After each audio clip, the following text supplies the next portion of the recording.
దేవుని నోటి నుంచి వచ్చిన ప్రతి మాట చేత సృష్టి అంతా కూడా చేయబడింది. ఆయన కలుగును గాక అంటే కలిగి, అంటే సృష్టి ఆయన మాట వింటుంది.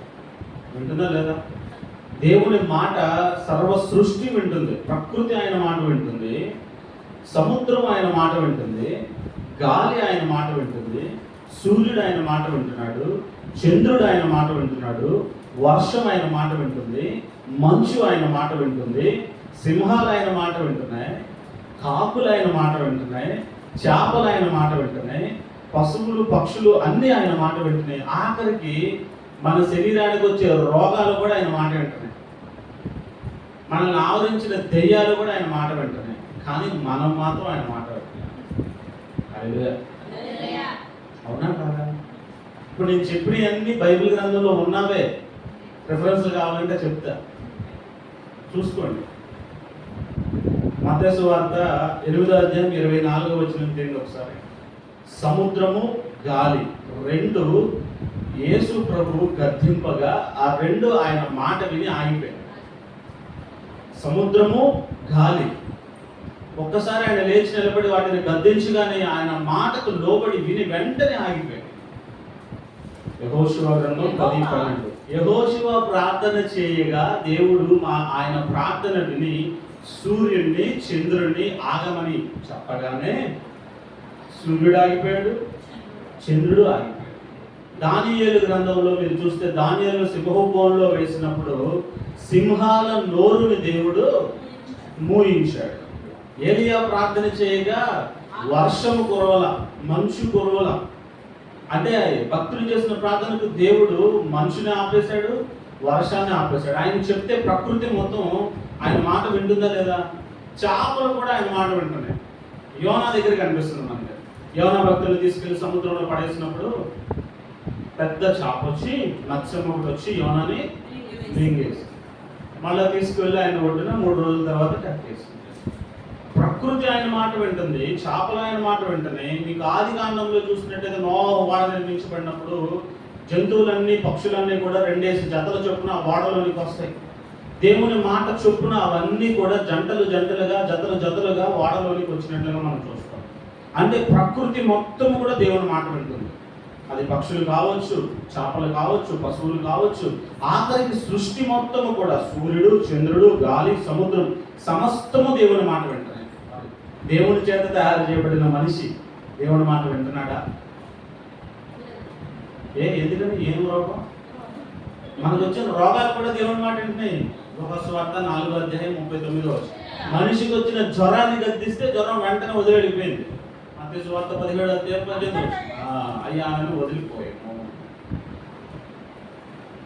వాత పరిశీలన చేస్తే మనకు అర్థమయ్యేది ఏంటంటే మానవుడు తప్ప మనిషి తప్ప సమస్తము దేవుడి మాట వింటున్నాయి. ఎందుకని వినడు మానవుడు? మనిషి దేవుడి కంటే గొప్పడా?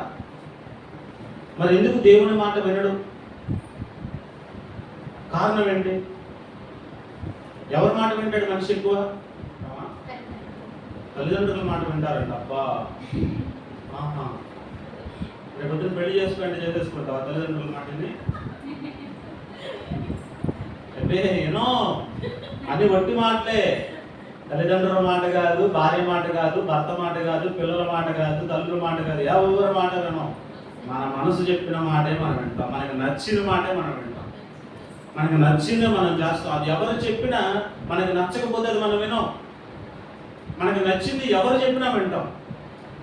అంటే మన మనసుకు నచ్చింది మనం చేస్తాం తప్ప ఎవరి మాట మనం వినం. ఆ నైజం అనేది మనల్ని ఏం చేస్తుందంటే దేవుడి నుంచి దూరం చేసి పడేస్తుంది. అంటే హవ్వ ఆదాముల దగ్గర నుంచి చూస్తే దేవుడు చెప్పాడు వాళ్ళకి ఒక మాట, మీరు పండును తినొద్దు, ఆ పండు జోలికి వెళ్ళొద్దు, మిగిలినవన్నీ మీకోసమే సృష్టించా, ఏది కావాలంటే అది తినండి అన్నాడు. కానీ హవ్వ ఏం చేసింది? మాట వినలా. ఎవరి మాట వింది? దేవుని మాట వినకుండా అపవాది మాట వింది. 3వ వ్యక్తి వచ్చి సర్పంలోనికి ప్రవేశించి తీయగా చెప్పాడు మాటలు. దేవుడి మాటలు తీయగా ఉండవు. సత్యం ఎప్పుడు తీయగా ఉండదు. సత్యం ఎప్పుడు కఠినంగానే ఉంటుంది. మనల్ని సరి చేసేదిగానే ఉంటుంది. ఆ మాటలు మనం వినం. అపవాది ఎప్పుడు కూడా, దుష్టుడు ఎప్పుడు కూడా తీయటి మాటలు, కల్లబొల్లి మాటలు, మనల్ని మాయ చేసి, లాలన చేసి, మోసం చేసే మాటలు మాట్లాడుతూ ఉంటాడు. అలాంటి మాటలు మాత్రమే మనం వింటాం. ఆ మాటలు మనకి ఎలా ఉంటాయి అంటే తేనె వల్ల తీయగా ఉంటాయి. తేనె ఎలా ఉంటుంది? ఆ మాటలు కూడా మనకు అంత మధురంగా ఉంటాయి. జుంట తేనె దారుల కంటే మధురమైంది దేవుని మాట. కానీ ఈ మాట మనకి ఎలా ఉంటుంది అంటే మన హృదయానికి చాలా కష్టాన్ని తీసుకొస్తుంది. దేవుని మాట ఎప్పుడు కూడా మనల్ని కష్టపెట్టినట్టుగా కనిపిస్తూ ఉంటుంది. అపవాది మాట ఏమో చాలా మధురంగా ఉంటుంది. ఆ మాట ఎప్పుడైతే హవ్వమ్మ విందో దేవుని దగ్గర నుంచి దూరం చేయబడింది. ఆమె మాత్రమే దూరం చేయబడిందా? తాను చెడ్డ కోతి వనమంతా చేసింది. హవ్వమ్మ మరి ఆమె వింది తీసుకెళ్ళి ఆదామును కూడా పిలిచి, ఆదాము కూడా తిను, సరైనది తినేసాడు. దేవుని మాట వినకుండా అపవాది మాట, వేరొకరి మాట మనం ఎప్పుడైతే వినటం ప్రారంభిస్తామో మనము దేవుని సన్నిధిని పోగొట్టుకుంటాం. దేవుని వద్ద నుంచి వచ్చేటువంటి ఆ మాటను మనం ఇంక పొందుకోలేము. ఎవరితో మనం మాట్లాడతాం? మనం చెప్పిన మాట ఎవరైనా వింటుంటే వాళ్ళకే చెప్తాం, వాళ్ళతోనే మాట్లాడతాం. అవునా కదా? మనం చెప్పిన మాట వింటలేదు అనుకోండి, ఎన్నిసార్లు చెప్పినా చెప్తామా? ఒకసారి చెప్తాం, 2 సార్లు చెప్తాం, 10 సార్లు చెప్తాం మహా అయితే. తర్వాత ఇంక వీడు వెంట నా మాటను వదిలేస్తాం. దేవుడు నీతో పదే పదే చెప్తూ ఉన్నా కూడా నువ్వు అదే విషయాన్ని నువ్వు పట్టించుకోకుండా చేస్తూ ఉన్నావంటే ఇంక దేవుని మాట నీకు ఎంతకాలం వినపడుతుంది? ఎన్నిసార్లు గద్దించినా లోపడట్లేదు నువ్వు. ఏమొస్తుంది అప్పుడు నీ మీదకి? హఠాత్తుగా నాశనం వస్తుంది. దేవుని మాటను మనం వినాలి, పెడచెవిని పెట్టేవారిగా ఉండకూడదు. ఎన్నో సందర్భాల్లో దేవుడు నీతో మాట్లాడుతూ ఉన్నాడు, నాతో మాట్లాడుతూ ఉన్నాడు. మన పరిస్థితులను బట్టి మనతో మాట్లాడుతూ ఉన్నాడు. వాక్యం ద్వారా మాట్లాడుతున్నాడు, దర్శనం ద్వారా మాట్లాడుతున్నాడు, స్వరం ద్వారా మాట్లాడుతున్నాడు, ఇతర మనుషుల ద్వారా మాట్లాడుతున్నాడు, ముక్కు మొహం తెలియని వ్యక్తుల ద్వారా మాట్లాడుతున్నాడు, కళల ద్వారా మాట్లాడుతున్నాడు. ఎన్ని రకాలుగా మనతో మాట్లాడుతూ ఉన్నా ఈ చెవితో విని ఈ చెవితో విడిచిపెట్టేస్తున్నాం తప్ప దేవుడు చెప్పిన మాటను మనం గ్రహించి ఆ మాట ప్రకారం మన జీవితాన్ని మార్చుకోవడానికి మాత్రం ఇష్టపడదు. వాత వేయబడిన మనస్సాక్షి ఎన్నిసార్లు చెప్పినా, ఎన్నిసార్లు గద్దించినా నాకు కాదులే, నీతోనే మాట్లాడుతుంది, తక్కువల మీదకి తోసేసే స్వభావంలోకి వెళ్ళిపోతున్నాం తప్ప సీరియస్గా దేవుని మాటను మనం ఎంత మాత్రము కూడా అంగీకరించలేని వారుగా ఉన్నాం. దేవుని మాట వింటే వెంటనే చేస్తాం. యుద్ధానికి వెళ్ళే సైనికుడు పైన ఉన్నటువంటి సైన్యాధిపతి ఒక మాట చెప్పాడు అనుకోండి, యుద్ధం చేసే సమయంలో ఆ మాట వెంటనే చేస్తాడా? సమయం తీసుకుని చేస్తాడా? యుద్ధంలో ఉన్నప్పుడు వచ్చే ఆజ్ఞ ఎలాంటివి అంటే వెంటనే చేయాల్సిందే. ఆలస్యం చేసిన, తర్వాత చూద్దాంలో అనుకున్నా, వినిపించుకోకుండా వదిలేసిన, వినకుండా పక్కకి వెళ్ళిపోయినా నీ ప్రాణాలు పోయే ప్రమాదం ఉంది. తెలుసా? యుద్ధ రంగంలో ఉన్నప్పుడు మనం ఎలాంటి ఫీల్డ్లో ఉన్నాం? శరీరంతో ఉన్న మనము వార్ ఫీల్డ్లో ఉన్నాం, యుద్ధ రంగంలో ఉన్నాం. మన మీద అనుదినము దాడి జరుగుతూనే ఉంటుంది. అపవాది చూస్తూ ఊరుకోడు.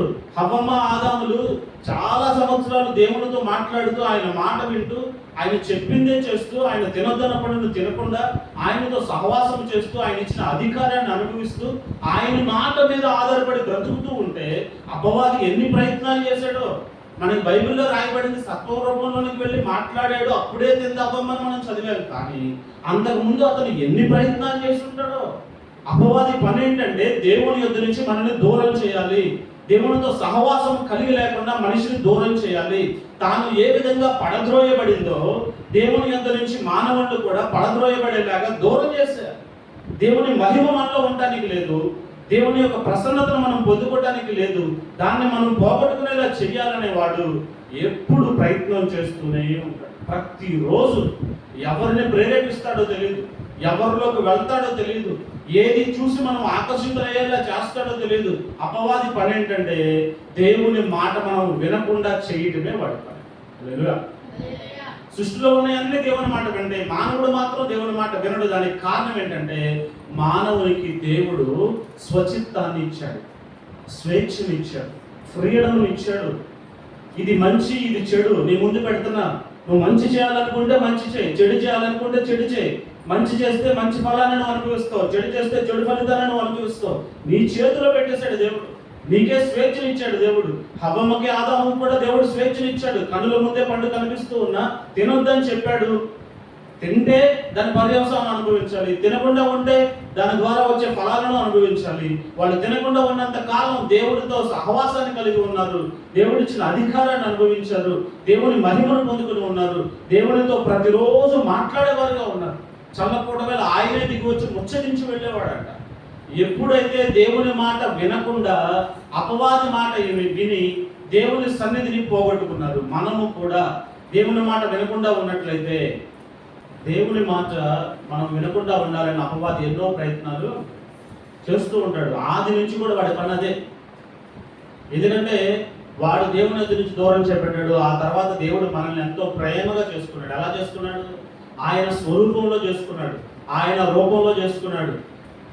మానవుడికి దేవుని రూపం ఉంది, దేవుని ఆత్మను పెట్టాడు. అంతగా ప్రేమిస్తున్న మానవుడు అంటే అపవాదికి చాలా చాలా ద్వేషం, అసూయ, కోపం. నన్ను కాదని వీళ్ళ చేసుకుంటాడు, వీళ్ళకి అధికారాలు ఇస్తాడని అపవాది ఎప్పుడు కూడా మనిషిని దేవుడి నుంచి దూరం చేయడానికి రకరకాల ప్రయత్నాలు చేస్తూ ఉంటాడు.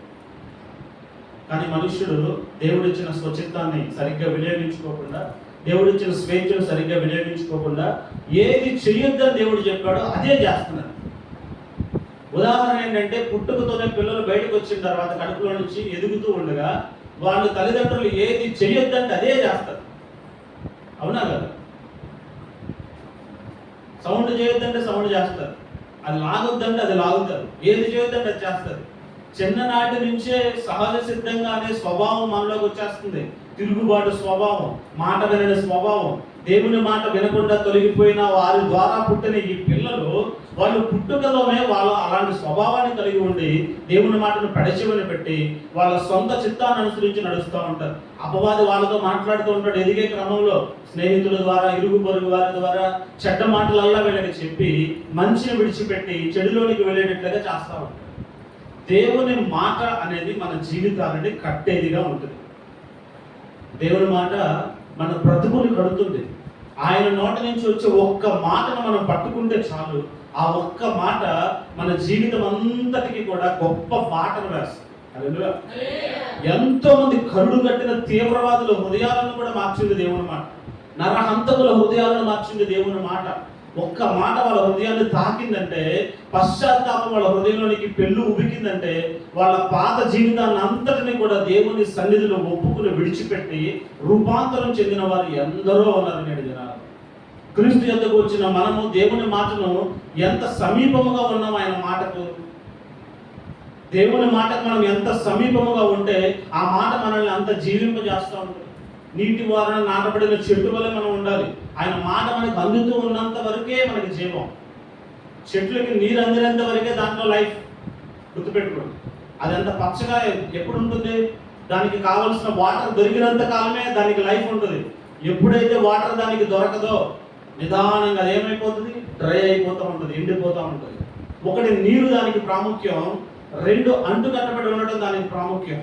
చెట్టు కొమ్మలు ఉన్నాయి, చెట్టు నుంచి కొమ్మ వేరు చేసామనుకోండి, ఆ కొమ్మ ఎంతసేపు పచ్చగా ఉంటుంది?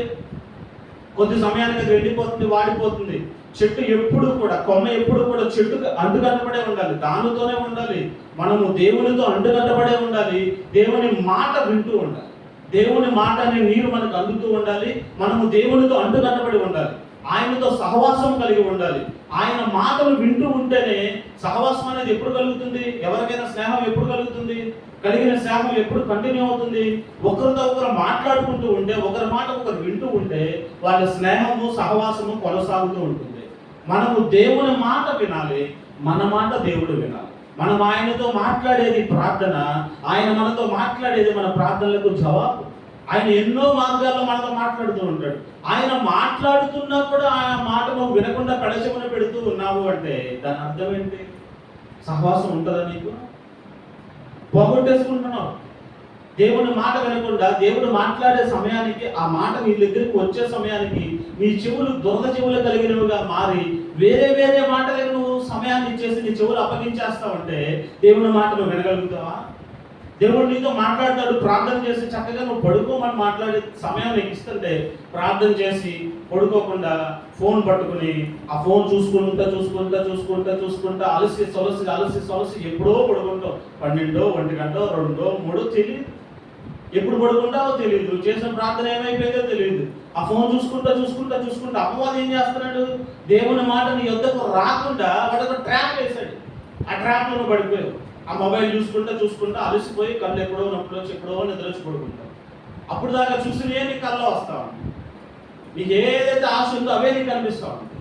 దేవుడు నీకు ఏదో చెప్పాలనుకున్నాడు, నువ్వు ప్రార్థనలో కూర్చుంటావు. ప్రార్థన చేద్దామని కూర్చుంటే నీకు ఏం గుర్తొస్తావు అంటే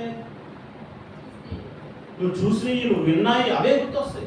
నువ్వు దేంతో ఎక్కువ సమయాన్ని గడుపుతావు అంటే అదే నేను ఇంపాక్ట్ చేస్తుంది. అదే నీ హృదయంలో లోపల రన్ అవుతూ ఉంటుంది. ఆదివారం దేవుని సన్నిధికి వచ్చినప్పుడు మాత్రం ఆయన సన్నిధిలో ఉండి, లేకపోతే ఆయన క్రమం ఉన్నప్పుడు బుధవారమో శనివారం ఎప్పుడుంటే ప్రార్థన అప్పుడు మాత్రం ఆయన సన్నిధికి వచ్చి కూర్చుని ఆయనకు ఆరాధన చేసి నువ్వు వెళ్ళిన తర్వాత నీకు నచ్చినవన్నీ చేసుకుంటా ఉంటే అవే నీకు గుర్తొస్తాయి. ప్రార్థనలో కూర్చున్నప్పుడు ఎంతమందికి ప్రార్థన నడుస్తుంది? వెంటనే మనసు దేవునితో దగ్గరగా కనెక్ట్ చేయబడుతుందంటే కళ్ళు మూసుకుని ప్రార్థన చేస్తూ ఉంటే కొంతమందికి నిద్ర వస్తుంది, కొంతమందికి వెళ్ళి ఫోన్లో చూసి అన్నీ గుర్తొస్తూ ఉంటే, ఏయో పాటలు వినబడతా ఉంటాయి.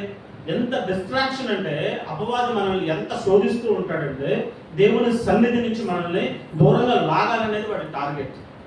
మనం ఏంటంటే వాడికి దొరికిపోతాం. దేవుడు ఎన్నో విషయాలు చెప్తాడు.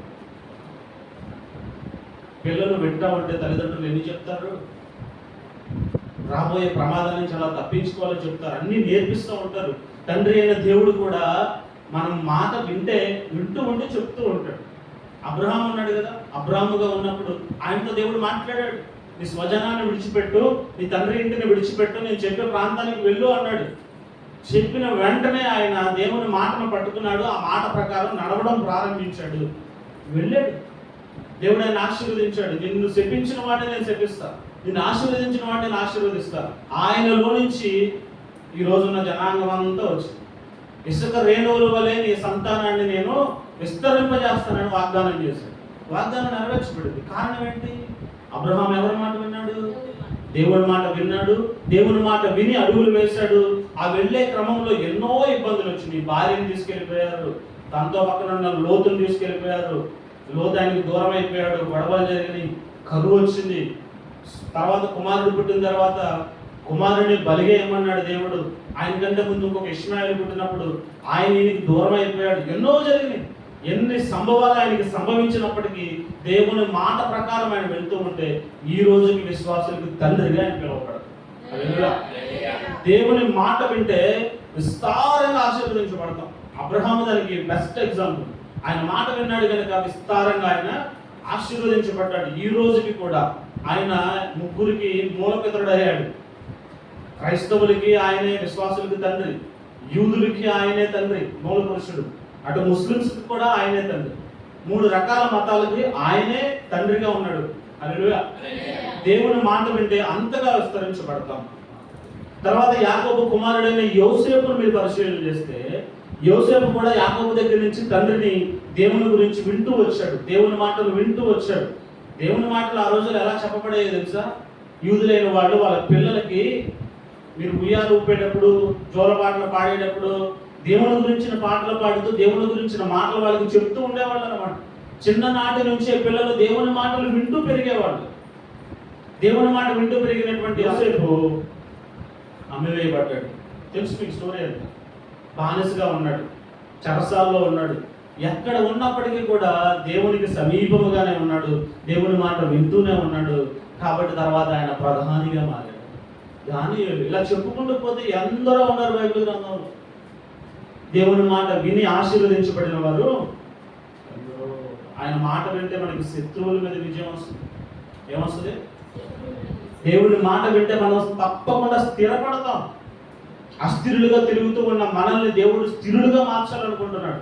ఆ క్రమంలో దేవుడు ఎన్నో విషయాలు మనకు చెప్తూ ఉన్నాడు. కానీ మనం ఏంటంటే ఆయన చెప్పే మాటలు సగం వింటాం, సగం వినం. సగం నచ్చుతుంది, సగం నచ్చదు. ఎందుకంటే దేవుడి మాటలు ఎట్లా ఉంటాయి?